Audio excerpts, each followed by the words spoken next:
এইটো হ'ল ছেটাৰডে দৃশ্য। অফিচলৈ আমি আহিব লগা হৈছিলে। ছেটাৰডে পানী যদিও আছিল কিছুমান জেগাত, কিন্তু যিহেতু লজিষ্টিক কোম্পানী হয়, বন্ধ খুব কমেই থাকে, গতিকে আমি আহিছিলোঁ। আৰু হাই গাইজ, মই পংখী বৰুৱা আৰু মোৰ ভিডিঅ'লৈ স্বাগতম জনাইছোঁ। একচুৱেলি মোৰ এই ভিডিঅ'টো বনোৱাৰ এটাই কাৰণ যে পানীৰ সমস্যাটো লৈ।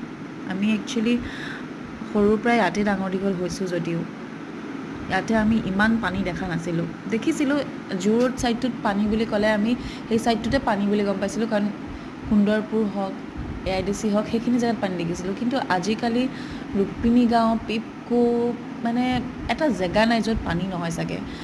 গুৱাহাটীখন ইমান বেছি ডেভেলপ হৈ গৈছে, ইমান বেছি স্মাৰ্ট চিটি বুলি কয়, কিন্তু হয়তো এইটো কোনো চৰকাৰ আহিলেও হয়তো পানী সমস্যাটো কেতিয়াও ঠিক কৰিব নোৱাৰে। কিন্তু এনেকৈ পানী হৈ থাকিলে ইমান মানুহৰ প্ৰব্লেম, যোনবিলাক আছাম টাইপৰ ঘৰ হয়, ইমান দেখি বেয়া লাগে।